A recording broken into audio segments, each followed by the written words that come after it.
વાવથરાદ વિસ્તારના દિયોદર ભાભર હાઈવે પર તંત્રની ઘોર બેદરકારી સામે આવી છે, જ્યાં ખરાબ રસ્તાથી કંટાળીને એક રિક્ષા ચાલકે જાતે ખાડા પૂરી તંત્રને અરીસો બતાવ્યો છે।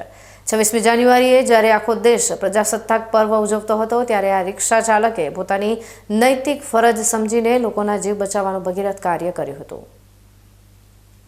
દિયોદર ભાભર મુખ્ય હાઈવે પર લુદ્રા ગામ પાસે છેલ્લા ઘણા સમયથી રસ્તાની હાલત અતિ બિસ્માર બની હતી।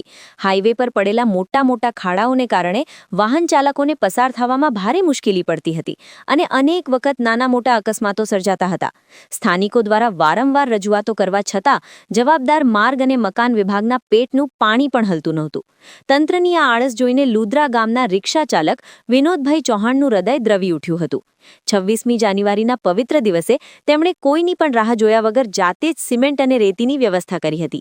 વિનોદભાઈએ ખિસ્સાના ખર્ચે સામાન લાવીને હાઈવે પરના જોખમી ખાડાઓ પૂરી દીધા હતા। એક રિક્ષા ચાલકની આ ઉમદા ભાવના જોઈને રસ્તે પસાર થતા લોકો પણ આશ્ચર્યચકિત થઈ ગયા હતા। સોશિયલ મીડિયામાં આ કામગીરીનો વિડીયો વાયરલ થતા લોકો તંત્ર પર ફિટકાર વરસાવી રહ્યા છે અને વિનોદભાઈની હિંમતને દાદ આપી રહ્યા છે। 10 મહિના પહેલાં જે રોડ ઉપર ખાડા પડેલા લુદ્રા દિયોદર ભાભર હાઈવે ઉપર જે કરનાળા ઉપર તંત્રએ કોઈ કામગીરી કરેલ હતી નહીં, જેના કારણે લુદ્રા અને દિયોદર વચ્ચે આવેલ ભાભર અને દિયોદર વચ્ચે આવેલ ગામ લુદ્રા અને જે કરનાળા ઉપર તૂટેલો હતો, ત્યાં અવારનવાર સાધનો એક્સિડન્ટ પણ થતા। કેટલી વખત મારે પોતાના રિક્ષામાંથી એક ભાઈ પડી ગયેલ, બરાબર છે, પણ કુદરતી રીતે બચાવ થઈ ગયેલ, બરાબર। જ્યારે રોડ રિપેર નહોતો તેનાથી કેટલાય આટલા અકસ્માતો થવાની સંભાવના હતી। જેના દિવસે આ કામગીરી અમે પોતે જાતે સ્વેચ્છાએ એક ભાઈ જે આઈસરની અંદર XYZ થઈ જાય એમને એમના બાળ બચ્ચા નાના મૂકીને ગુજરી ગયેલ। આ રોડ અત્યારે અમે પોતાના ખર્ચે અને પોતાના ખર્ચે રિપેરિંગ કરેલ છે અને આની અંદર પાણી છાંટવા માટે હું આવેલ છું, જે આગલા દિવસની સાંજે અમે રિપેર કરેલ અને અત્યારમાં પાણી છાંટવા આવેલ છું કે રોડ તૂટ્યો તો નથી કે બરાબર, થોડું ઘણું હજુ સમારકામ હશે તો બીજું હું મારા જાતે સ્વેચ્છાએ કરી નાખીશ। આ મામલે સ્થાનિક રહીશોમાં પણ ભારે રોષ જોવા મળી રહ્યો છે। ગ્રામજનોનું કહેવું છે કે આ હાઈવે પરથી રોજ હજારો વાહનો પસાર થાય છે, તેમ છતાં અધિકારીઓ કે નેતાઓ આ ભયજનક ખાડાઓ બાબતે ગંભીર નહોતા। રિક્ષા ચાલકે જે કામ કર્યું છે તે ખરેખર તંત્ર માટે શરમજનક બાબત છે। સ્થાનિકોના મતે સરકાર માત્ર ટેક્સ લેવામાં જ રસ ધરાવે છે, પરંતુ જ્યારે સુવિધા આપવાની વાત આવે ત્યારે હાથ ઊંચા કરી દે છે। આ રસ્તાના સમારકામ માટે અનેક રજૂઆતો ફાઇલોમાં દબાઈ ગઈ હોવાનો પણ સ્થાનિકોએ આક્રોશ વ્યક્ત કર્યો હતો।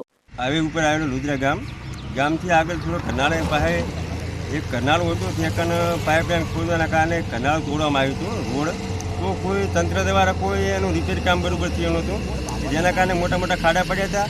અવારનવાર બાઇકવાળા સાધનવાળાના એક્સિડન્ટ થતા હતા, નાના મોટા એક્સિડન્ટ થતા હતા, પણ થોડા સમય પહેલાં ટ્રકનો એક્સિડન્ટ થયો કે જેના કારણે વ્યક્તિનો જીવ ગુમાવવામાં આવ્યો હતો। એના સિવાય પણ કેટલાય બાઇકો રોજ એક બે બાઇકોવાળા પડતા, જેને ખાડાના કારણે રાત્રિના સમયમાં ઘણા બધા બાઇકોવાળા પડતા હતા।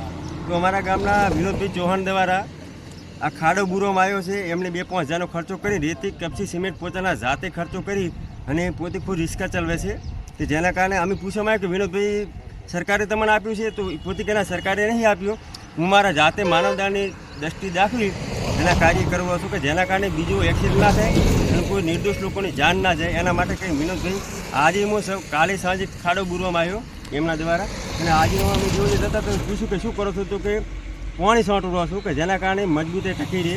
જે પ્લાસ્ટર પોતે કર્યું આપ જોઈ શકો છો, પ્લાસ્ટર પણ સારી રીતે કર્યું છે અને આવી માનવતાની લાગણી દાખવી અને પોતે સરસ કામ કર્યું છે અને આર્થિક પરિસ્થિતિ પોતાની પણ નબળી છે, છતાં પણ આ રીતનું કામ કરે છે।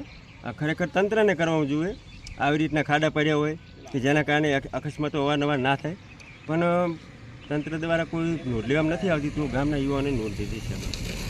દિયોદરના લુદ્રા પાસે રિક્ષા ચાલકે જાતે ખાડા પૂરીને સાબિત કરી દીધું છે કે જો મનમાં સેવા ભાવ હોય તો સરકારી તંત્રની જરૂર પડતી નથી। જો કે આ ઘટનાએ ઊંઘતા તંત્ર સામે અનેક સવાલો ઊભા કર્યા છે કે શું હવે જનતાએ પોતાના ટેક્સના પૈસા આપ્યા બાદ પણ કામ તો જાતે જ કરવા પડશે? હવે જોવાનું એ રહેશે કે આ વિડીયો વાયરલ થયા બાદ તંત્ર જાગશે કે પછી હજુ પણ કોઈ મોટા અકસ્માતની રાહ જોશે।